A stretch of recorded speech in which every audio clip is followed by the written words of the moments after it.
È in diocesi padre Mauro Armanino, missionario dell'ASMA in Niger, dalle sue parole la testimonianza di un popolo che resiste ad attacchi, militarizzazione e criminalizzazione dei migranti.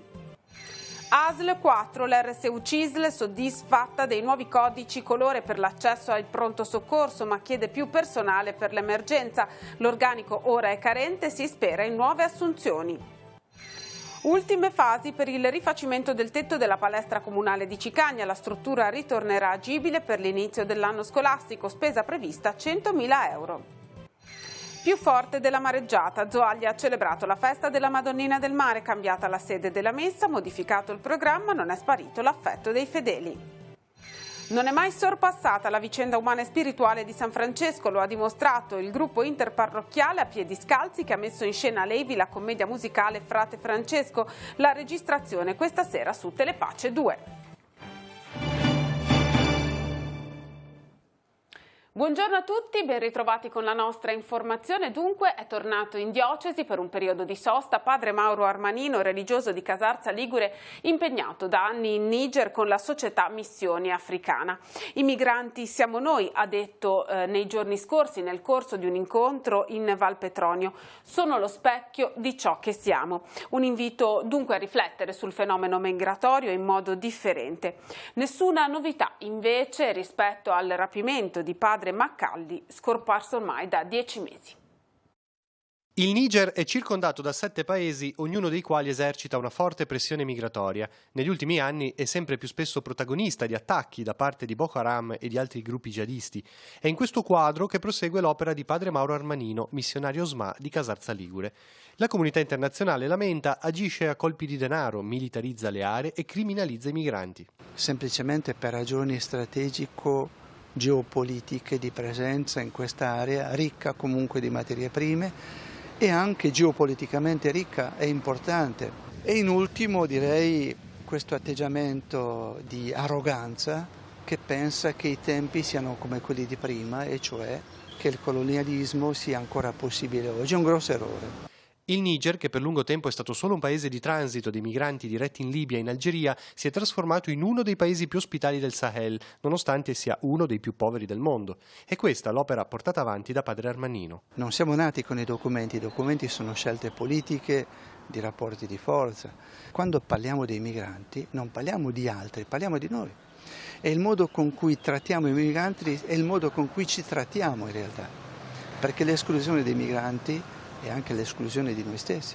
Il missionario casarzese va avanti consapevole di aver scelto la strada del Vangelo, una vita spericolata, dice, nel senso del dare la vita per gli altri, e capace così di superare anche le inquietudini e le paure del cuore. Lasciare la barca di sabbia nella quale sono adesso sarebbe un duplice tradimento di me stesso anzitutto e del popolo di sabbia a cui sono stato mandato. E infine c'è l'incredibile testimonianza di speranza delle comunità del Niger che, nonostante la paura, non arretrano sui propri valori. Molti di loro mi dicevano: siamo disposti a dare la nostra vita per la nostra fede. E dicevo che bisogna sapere per cosa vivere, per sapere anche per cosa morire e per chi morire. Quindi mi pare una bella testimonianza che si sta dando e soprattutto essere un segno, seppur minimo, di un'altra realtà possibile.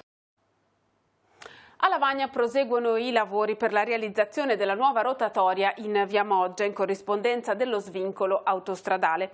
Il rondò prenderà forma questa notte con il posizionamento di New Jersey. Il comune di Lavagna intanto ha deciso di affidare alla Axis Engineering Solutions di Genova la rilevazione dei flussi di traffico sul territorio comunale. Con una spesa di 8.500 euro la società, uno spin-off dell'Università di Genova, si occuperà di posizionare telecamere e radar in diversi incroci e strade cittadine in funzione 24 ore su 24 per la rilevazione dei veicoli, la loro classificazione e la velocità. L'analisi di questi dati permetterà di offrire risposte ad alcuni progetti dell'amministrazione comunale che potrebbero portare alla ridefinizione dei posteggi nel centro cittadino, alla pedonalizzazione di Piazza della Libertà e di Piazza Vittorio Veneto, alla valutazione di eventuali cambiamenti di sensi di marcia, nonché alla realizzazione di una pista pista ciclabile lungo la via Aurelia. Il Ministero della Salute ha approvato alcuni giorni fa un documento che rivede il sistema di classificazione delle priorità assistenziali nei pronto soccorso con una nuova codifica dei codici colore. Il modello entrerà a pieno regime nell'arco di 18 mesi. Sentiamo che cosa ne pensa l'RSU della CISL Funzione Pubblica dell'ASL 4 Chiavarese. Soddisfatti del passo in avanti, ma occorre qualcosina in più, soprattutto dal punto di vista del personale. In sintesi è il pensiero dei rappresentanti RSU di CISL Funzione Pubblica della ASL 4 sulla nuova codifica dei codici colore per l'accesso ai pronto soccorso. Un parere conforme con quanto detto dalle associazioni sindacali di medici e infermieri a livello nazionale. In sintesi, bene il nuovo modello approvato giorni fa in conferenza Stato-Regioni. Si va dall'1 per i casi più gravi al 5 per la non urgenza. Vengono stabiliti anche i tempi massimi di attesa e in caso di urgenze minori, sulla base di specifici protocolli medico-infermieristici, si potranno ricevere trattamenti assistenziali rapidi e diretti, sia in spazi presenti nel pronto soccorso, sia indirizzando i pazienti verso le strutture del territorio.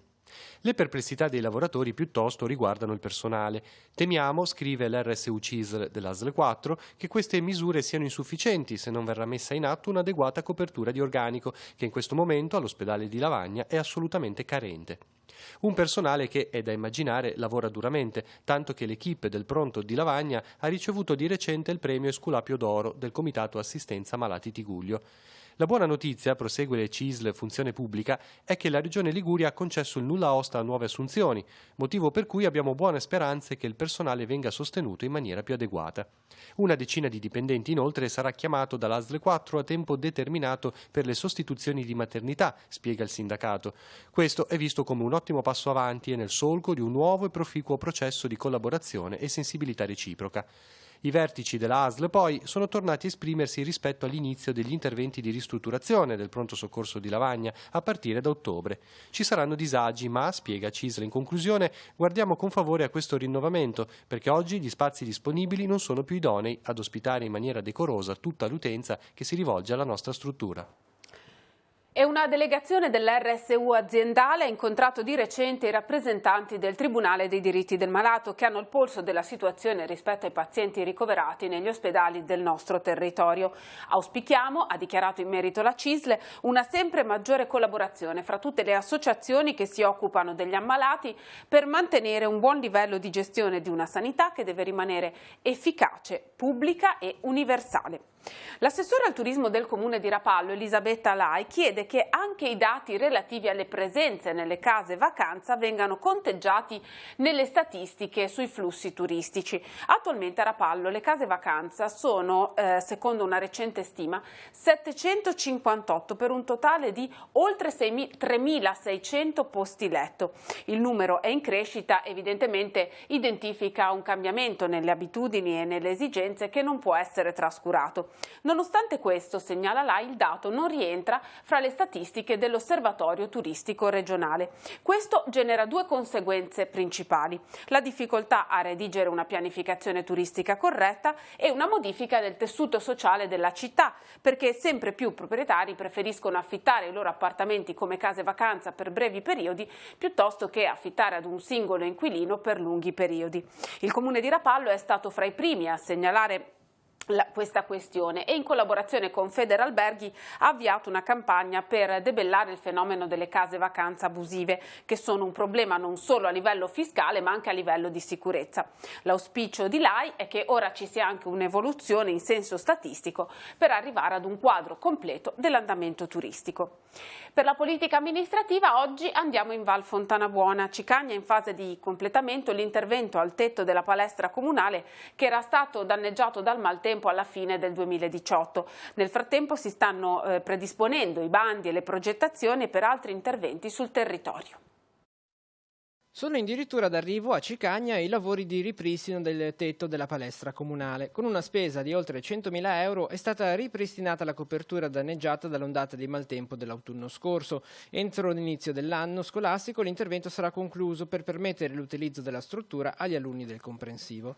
In autunno partiranno anche i lavori di rifacimento degli asfalti e di parte dell'impianto di illuminazione cittadino. A disposizione in questo caso un finanziamento complessivo di 100.000 euro. Entro fine agosto, infine, una volta sciolto il nodo del leasing delle attrezzature presenti all'interno, sarà pronto il bando per l'affidamento della gestione dell'altra palestra di proprietà del comune che sorge a fianco alla piscina. Ci stiamo lavorando, penso che i primi mesi dell'autunno partirà il bando e ci sarà l'apertura tanto attesa dopo il fallimento che c'è stato della società che aveva in gestione. E per una realtà sportiva che dovrebbe ritornare fruibile in autunno, un'altra sta diventando un punto di riferimento per la popolazione locale. Inaugurato a maggio, il Parco Cavagnari mette a disposizione diversi spazi per praticare tennis, pallavolo e volley, ma non solo. Un'area parco con giochi per i più piccini. Dopo tanto tempo il primo centro tennis gestito dalla Polisportiva Val Fontana Buona di Cicagna. Ora si organizzano corsi di tennis sempre per adulti e per piccoli, e nel circolo il centro sportivo del CSI, affiliato al CSI, si organizzano feste di compleanni, abbiamo partite di calcetto e poi lezioni sempre di tennis. È un punto di aggregazione sia per grandi che per piccini. Oggi, 6 agosto, memoria della trasfigurazione del Signore, Telepace abbraccia con affetto il vescovo diocesano nel giorno del suo 74esimo compleanno. Monsignor Tanasini, infatti, è nato a Ravenna il 6 agosto del 1945. È vescovo di Chiavari da 14 anni e da 8 presidente della Fondazione Stella dell'Evangelizzazione, che è a capo dell'emittente diocesana. Dunque, da parte di tutto lo staff e dei collaboratori di Telepace, i più sinceri auguri di buon compleanno al nostro vescovo diocesano. Sono ancora aperte a Zoagli le ferite della mareggiata, ma la festa della Madonnina del Mare è stata celebrata comunque in maniera forse più intima, ma di certo non meno sentita. Cambiata la sede della celebrazione, modificato almeno in parte il programma, per la comunità di Zoagli in realtà la festa di quest'anno ha rappresentato un nuovo inizio. Più forte delle onde della mareggiata, la festa della Madonnina del Mare di Zoagli è stata celebrata anche quest'anno nonostante i molteplici problemi. La distruzione della passeggiata mare di Levante ha impedito la celebrazione della messa sulla tradizionale rotonda. Però il comitato si è puntato a voler per forza continuare la tradizione di mantenere la parte religiosa e quindi ci siamo spostati verso ponente sul bolo della Gaiassa. E con le nostre forze abbiamo incominciato a fare un programma che poi, un po' con l'aiuto del comune e dei commercianti, abbiamo concluso anche con una serata musicale. I lumini sono stati posti comunque in mare ad omaggiare la statua della Vergine posta sul fondale a 9 metri di profondità, e così si è rinnovata anche la tradizionale visita, sebbene con un numero ridotto di imbarcazioni, una festa più intima forse, ma decisamente non meno partecipata. Devo dire che questa location qua secondo me è migliore forse di quella degli anni scorsi, perché qua ci sta più gente, è un bellissimo posto, è una spiaggia meravigliosa. Si è visto che il momento è sentito dalla popolazione perché c'è stata un'affluenza inaspettata, e l'altra cosa che mi è piaciuto è il volontariato che c'è stato in un momento così difficile, sia dal punto di vista meteorologico, che ha creato dei disagi notevoli, e anche la mancanza di fondi che non ha permesso lo spettacolo pirotecnico, però il volontariato, ringraziamo tutti gli zoagliesi che hanno partecipato e che hanno dato una mano. Cristiano, per te cosa dici? A me mi è piaciuta molto questa cerimonia, anche per noi tutti i bambini ci siamo divertiti e abbiamo pregato molto a Dio. E alla fine ciò che emerge, o più propriamente riemerge, è la possibilità di ricominciare dando un senso nuovo alla tradizione. Con il passare del tempo si corre anche un po' il rischio di scivolare più distanti dal significato proprio di far festa, no? Questa situazione, nel suo essere un'avversità, ci dà la possibilità di ricominciare. Sappiamo benissimo come non esistono soltanto le cose che si vedono, ci sono delle situazioni, delle persone che si scoprono soltanto se va in profondità. Ecco, la Madonnina del Mare è proprio questo, il segno di qualcuno che qui per noi a Zoagli veglia sulle nostre famiglie, sui nostri ragazzi, sui nostri giovani, ma per poterla cogliere bisogna scendere nella profondità.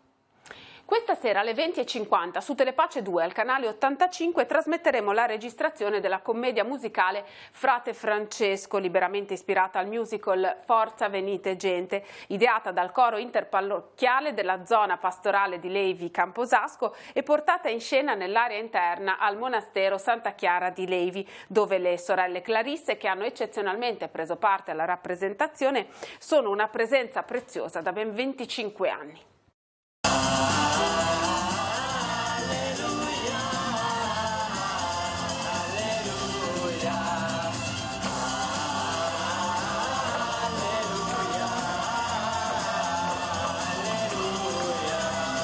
Penso che il messaggio che abbiamo voluto dare sia passato, spero, anche ai giovani, che San Francesco è comunque una figura sempre nuova, amata dai credenti, da non credenti, sempre attuale nonostante 800 anni di vita e niente, siamo contenti, il lavoro penso che sia riuscito bene. È stato un lavoro lungo anche.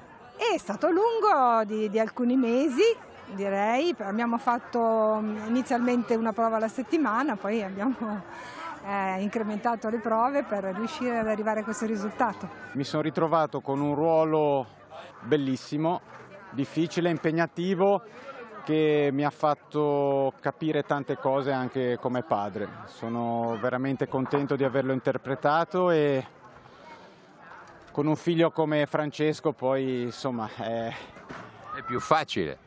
All'inizio no, quando poi dopo un cammino lungo e faticoso te ne accorgi, allora è tutto bello. Cosa dici da San Francesco?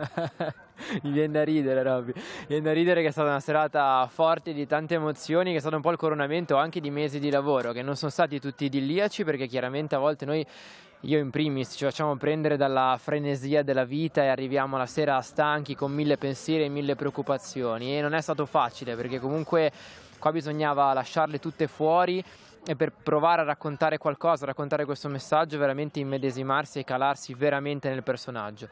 E quindi non posso nasconderti che personalmente è stato difficile, però è stato molto bello, e quello che mi ha spinto è stato sicuramente la bontà del messaggio che andavamo a raccontare, ma soprattutto il gruppo di amici, molti di quali conoscevo già, con i quali abbiamo intrapreso questa avventura, che sicuramente è stata bella e stimolante.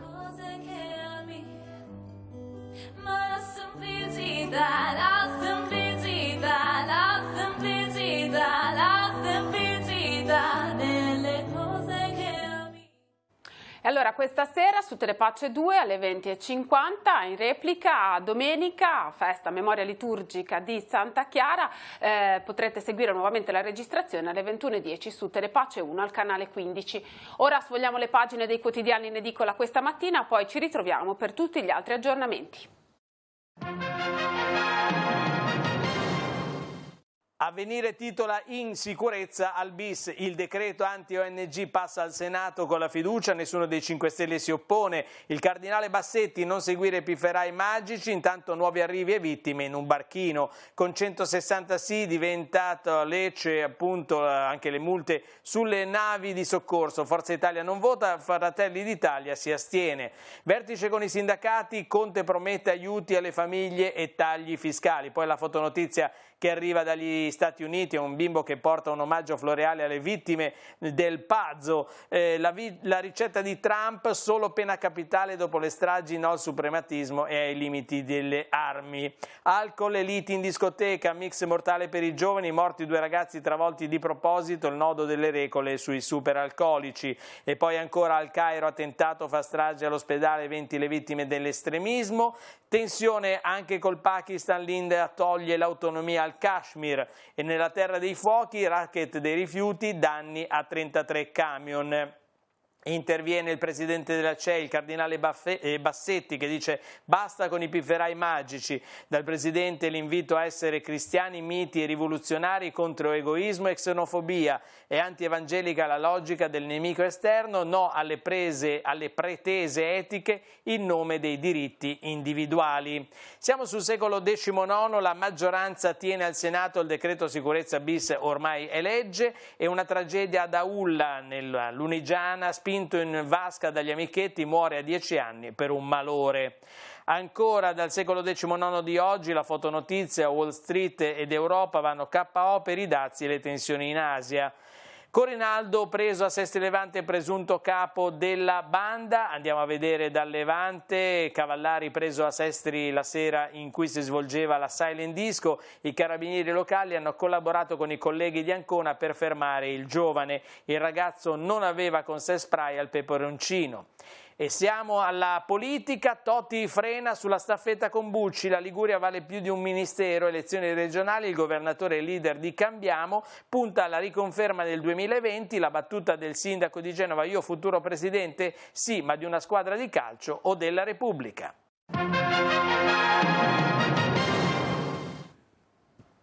La Guardia di Finanza di Riva Trigoso ha denunciato un italiano di 51 anni, residente a Londra, perché scoperto ad affittare in nero appartamenti fatiscenti a stranieri. Le Fiamme Gialle gli contestano un'evasione di oltre 100.000 euro. Secondo gli investigatori, l'uomo dal 2014 ha iniziato ad affittare i suoi 6 appartamenti a Sestri Levante a persone originarie del Bangladesh o del Marocco, con contratti di comodato finti, percependo l'affitto con bonifico o direttamente in contanti con intermediari, persone di fiducia che si occupavano dei versamenti.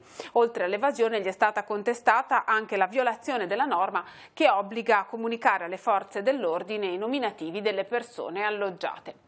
Per gli altri aggiornamenti andiamo in redazione, dove oggi per noi c'è Andrea Capitani. Grazie Manuela, buongiorno a tutti. I temi del lavoro, perché è stato convocato per lunedì prossimo, il 12 agosto a Genova, nella sede della Regione Liguria, il tavolo sulla IML di Casarza Ligure. Dopo la visita di venerdì scorso in Valpetronio, l'assessore regionale Andrea Benveduti, su richiesta dei sindacati, ha dunque convocato le parti per discutere della difficoltà in cui si trova l'azienda. L'obiettivo è riuscire a superare la crisi di liquidità in cui l'azienda è impantanata, per provvedere ai pagamenti delle mensilità arretrate e rispettare le consegne delle commesse che rendono ancora viva questa realtà, ha spiegato l'assessore allo sviluppo economico. Al tavolo, oltre al comune, l'azienda e le parti sociali, saranno presenti l'assessorato al lavoro e alle politiche attive dell'occupazione, l'assessorato all'ambiente e alla tutela del territorio e la finanziaria Ligure per lo sviluppo economico, la FILS.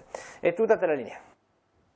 Grazie, lo sport, quarto posto nella classifica a squadre per il rapallo nuoto nei campionati italiani Open Water Master 2019 che si sono tenuti a Civitavecchia. A causa delle condizioni meteomarine avverse, delle 4 gare in programma si è svolta solo la 10 km, detta anche la Maratona del Mare. Salvatore Deiana è arrivato primo nella categoria Master 75, podio anche per Diego Zamorani, terzo classificato nella categoria Master 65. Dall'acqua del mare a quella della piscina, con la squadra giallo-blu che torna con un bilancio positivo anche per i campionati italiani master in vasca che si sono svolti a Riccione. In bacheca 3 medaglie di bronzo, 2 per Severino Barbagelata e 1 per Stefano Paccini. Terminiamo così questa edizione di Tigulli Oggi, la prossima andrà in onda come sempre alle 19:15. Grazie per averci seguito e buon pomeriggio a tutti.